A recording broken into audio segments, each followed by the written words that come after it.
Assalamualaikum warahmatullahi wabarakatuh. Teman-teman, akhirnya Buya Yaya mendukung kebijakan dan program-program yang dilakukan oleh Kang Deddy Mulyadi. Setelah sekian lama ya, ada seorang Buya Yaya yang mendukung kebijakan dari Kang Deddy. Sebelumnya ada Kiai ataupun Habib yang ya tidak setuju. Dan kita kan melihat ya, orang ini tetap ngotot ya, tidak mau melakukan program yang dilakukan oleh Kang Deddy. Oke, kita simak bersama-sama ya teman-teman. Pertama, ada rambu-rambu untuk semuanya. Jika Anda jadi pemimpin, jadilah pemimpin yang baik. Kalau jadi rakyat, rakyat yang baik. Itu kan kaidah. Pemimpin yang baik harus berusaha untuk selalu membuat perubahan yang baik. Tentunya membuat perubahan bersama-sama dengan melibatkan semua orang yang ada bersamanya atau di tempatnya untuk membuat perubahan, tolong menolong dalam kebaikan. Mungkin bicara tentang Gubernur Jawa Barat, kalau diperhatikan ada upaya-upaya membuat perubahan menjadi lebih baik. Dari sisi ini tentunya kita harus dukung, bukan gubernurnya si A, si B, si C. Kepada semua pemimpin hendaknya kita punya cara pandang yang sehat, baik itu saya dukung atau tidak saya dukung. Kalau memang ingin membuat perubahan yang baik, maka ayo kita dukung kebaikan-kebaikannya. Kemudian jika ada sesuatu yang tidak baik, dan memang beliau-beliau itu kan bukan malaikat turun, akan tapi punya ijtihad. Ijtihad mereka, mungkin seorang insinyur ijtihad dalam ilmu kesehatan, bisa saja salah dalam ilmu kesehatan, maka dokter bicara baik dong menjelaskannya. Ada lagi mungkin ijtihadnya seorang pemimpin tentang kebersihan, ternyata ada yang lebih ahli lagi, siap dong menerima kritik. Hari Binzen, selamat malam Pak Bupati. Ya. Dan juga lewat sambungan Zoom sudah bergabung Ketua Dewan Pakar Federasi Serikat Guru Indonesia atau FSGI, Retno Listiarti. Mbak Retno, selamat malam. Dan anggota Komisi 10 DPR fraksi Golkar, Ferdiansyah. Pak Ferdiansyah, selamat malam. Saya ke Pak Bupati dulu. Siap. Damang Pak. Alhamdulillah Alhamdulillah, hatur nuhun, terima kasih sudah hadir Pak Bupati. Ini kan sudah 2 hari berjalan. Boleh diceritakan kalau di Purwakarta ini berapa anak didik yang ikut dan dari mana saja mereka? 39 orang dari 15 sekolah. 15 sekolah? 15 sekolah. SMP. Tingkat SMP. Ya. Kelas 3 semua atau ada yang? Enggak, ada kelas 7, kelas 8, kelas 9. Dari kelas 9-nya itu ada 18 orang, kelas 8-nya ada 6 orang, kelas 7-nya ada 15 orang. Selama berjalan ini programnya apa saja Pak Bupati? Nah, kan hari pertama kemarin itu kan tes kesehatan. Ya. Pertama itu, terus yang kedua juga konseling psikolog. Ya kan, karena ditanya satu-satu mereka kenapa sih mereka tidak taat sama orang tua. Terus kenapa misalnya sering bolos, kenapa dia bergaul begitu, misalnya bebas, dia senang mabuk misalnya, terus kenapa anak seusia kelas 7 udah merokok, terus kenapa misalnya dibangunin sama orang tua, subuh nggak mau bangun malah melawan, itu ditanya konseling satu persatu di hari pertama itu setelah tes kesehatan kan gitu. Ya. Hari kedua? Hari kedua tadi pagi itu kan ya pagi-pagi ya seperti biasa, salat subuh jam 4 sudah bangun, terus olahraga. Nah terus kebetulan kan yang kelas 9 ini kan ada ujian sekolah. Ya. Nah mereka ujian. Oh, jadi tetap ikut ya ujian sekolahnya? Iya, itu aja apa, soalnya diantar ke komplek Resimen Armet, dan gurunya juga pengujinya datang, kita ujian sekolah. Jadi mereka ngikut selain dengan materi-materi yang lainnya. Karena titik tekan materinya itu kan ini meningkatkan kedisiplinan. Ya. Jadi selain ada materi pelajaran-pelajaran yang biasa didapat di sekolah, dan materi-materi lainnya, ada titik tekannya di materi kedisiplinan, karena problemnya kan problem anak ini nggak disiplin gitu. Dan mereka itu tadi 39 betul ya Pak ya? Ya. Itu diserahkan oleh orang tuanya ke pemerintah atau seperti apa Pak prosesnya? Penyerahan orang tuanya, menyerahkan. Jadi kan Ini di saat nih orang tua sudah hampir menyerah. Kalau menyerah sih sampai menyerah sih enggak ya, hampir menyerah. Kalau bahasa kitanya sih taluk lah ini. Jadi anak nih dikasih tahu nggak mau nurut, malah melawan kan gitu. Dibangunin subuh, misalnya suruh sholat, dia nggak mau bangun, malah dia marah-marah kan.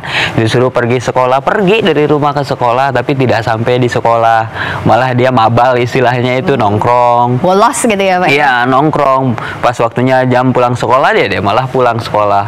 Setelah itu pergi lagi, pulang jam 12 malam. Orang tuanya sudah tidak bisa lagi melarang lagi. Kalau dilarang malah melawan. Nah, di saat seperti itu kan dia resah nih, dia harus berbuat apa sih orang tuanya? Saya harus melakukan apa? Dan dia datang ke guru BK, datang ke sekolah. Kan guru BK juga kan terbatas waktunya di jam sekolah. Malah ada yang sampai loh, itu yang salah satu anak itu disusul gitu. Di saat misalnya dari rumahnya pergi ke sekolah, tapi di sekolah tidak ada, guru sampai berusaha untuk menyusul, tapi nyusulnya kemana? Kan gitu, nyusulnya. Artinya di saat seperti itu, kan kita kan harus ada solusi. Pas Pak Gubernur Jawa Barat, Kang Deddy Mulyadi, ya sudah titipkan aja ke TNI, ke barak militer. Nah, gayung bersambut. Jadi orang tua yang tadinya dia menangis karena anaknya dia nggak nurut, anaknya dia ngebangkang, terus anaknya dia malah melawan ke orang tua kan gitu. Ya air matanya mengering dan berubah menjadi kebahagiaan. Latar belakang orang tuanya apa, Pak Bupati? Ya rata-rata kelompok ekonomi yang menengah sih ke bawah, ekonomi bawah. Oh, ekonomi lemah memang ya? Ekonomi lemah maksudnya. Ya, jadi rata-rata. Ini dididik secara disiplin di barak militer, itu dianggap solusi oleh pemerintah. Iya, dianggap karena ini problem kedisiplinan ya, problem di kedisiplinan. Terus juga, dan kita juga saya kan ngikutin pagi tadi setelah peringatan Hari Pendidikan Nasional ya, sampai terus tadi pembukaan saya ngikutin, saya lihat.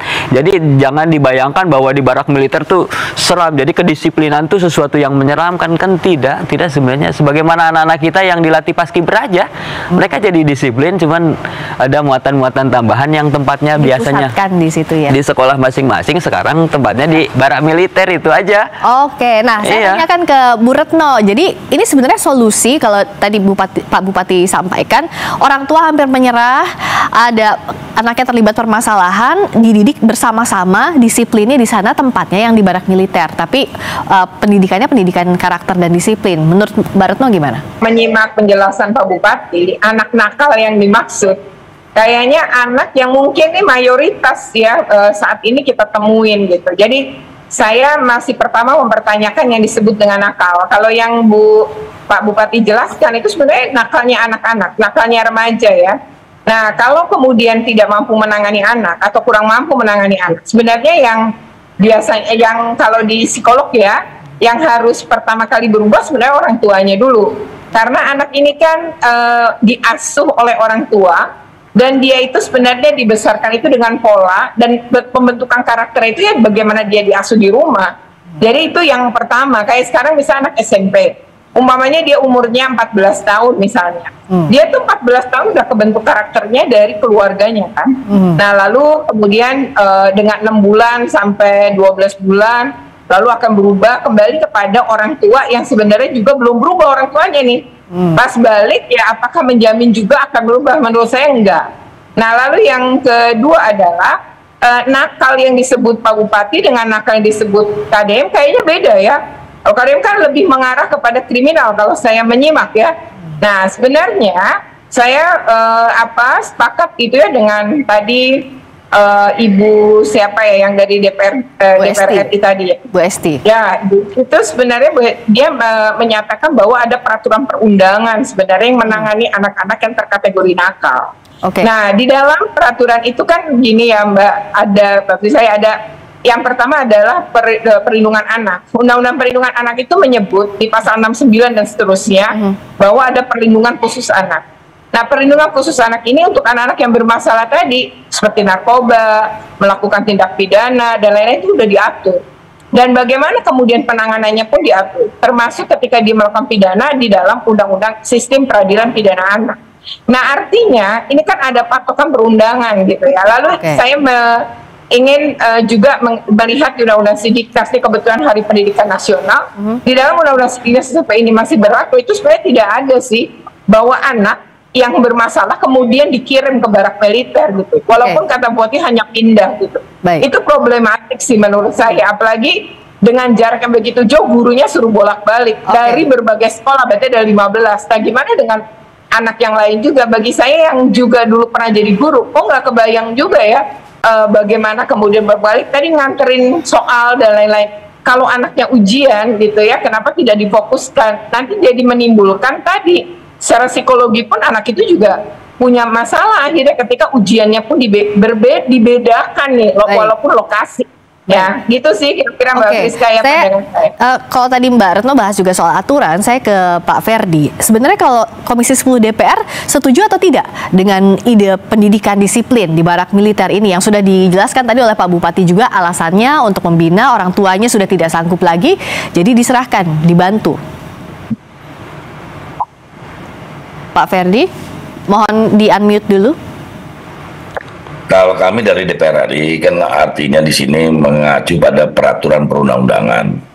Tadi juga disampaikan oleh rekan kami dan juga oleh Mbak Retno, itu peraturan dasar peraturan perundang-undangan. Di antara juga tugas dan fungsinya pendidik itu apa sih? Apakah kita juga sudah menyerah? Apakah pendidik memang tidak bisa dioptimalkan kembali? Artinya gurunya kan? Apakah orang tua nggak bisa diajak diskusi ataupun lebih mendalam artiannya diajak supaya dia juga bisa melakukan pengawasan lebih ketat.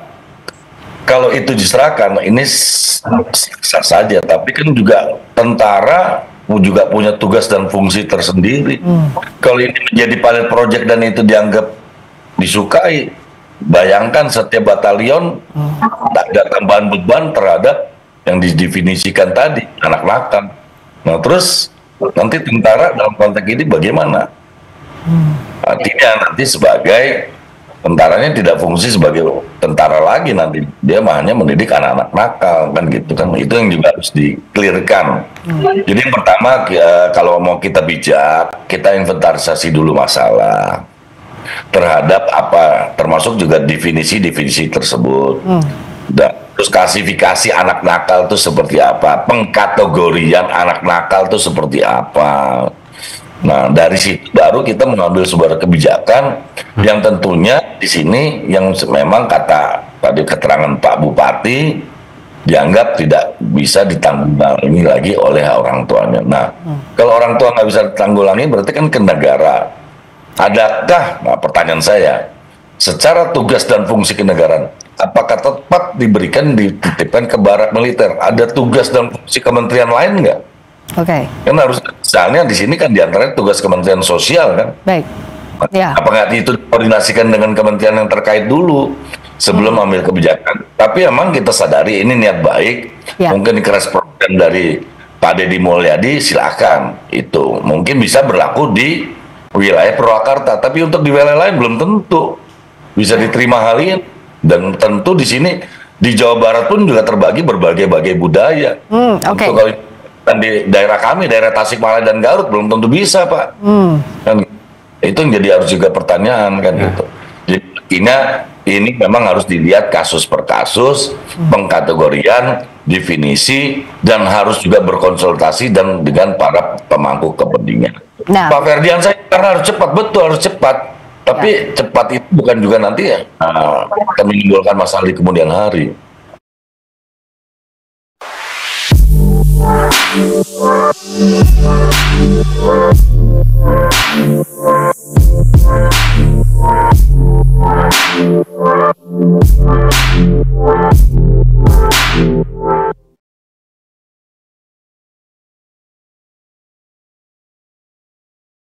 Itu Mbak. Baik, nah tadi pertanyaan Pak Ferdiansyah, sudah dikoordinasikan dulu Bapak dengan kementerian terkait atau pihak lainnya sebelum adanya pendidikan barak militer ini? Ya, kita sudah koordinasi tentunya kalau tingkat kabupaten kan dengan dinas pendidikan ya, dengan dewan pendidikan juga sama, dengan sekolah-sekolah juga sama. Jadi di saat seperti itu ketika kita khawatir bahwa tawuran akan terjadi lagi, terus dia misalnya akan membawa yang lain, apa coba yang saya mau akan dilakukan? Tolong saya kasih solusi untuk ketika ada orang tua datang ke kita, dia menyerah untuk ngurus anaknya, tolong kami kasih solusi. Apa kira-kira solusinya? Ketika misalnya terus anak pergi ke sekolah, terus tidak datang ke sekolah, terus kemudian tawuran, ya kan? Nah terus solusinya apa? Dan terus mereka berusaha untuk memberikan bimbingan, tapi tetap terus tawuran, kira-kira apa? Kalau ibu menjadi bupati misalnya, nah ya itu kan? ditanyakan ke Bu Retno, tadi Pak Bupati tanya apa solusi lainnya. Kan kita juga menunggu solusi ini, kan salah satu kita anggap bahwa solusi cepat saat ini ya. Jadi ini solusi cepat tapi udah ya karena saya juga merasakan, jangankan anak-anak loh.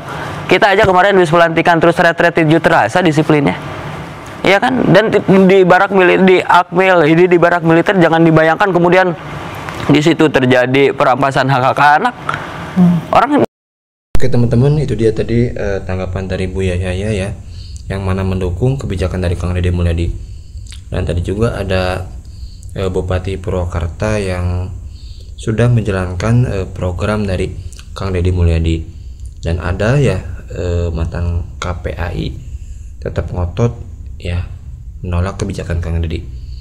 Silakan teman-teman berargumen ya, mana yang harus dicontoh dan enggak. Oke, itu dia video kali ini. Terima kasih. Assalamualaikum warahmatullahi wabarakatuh.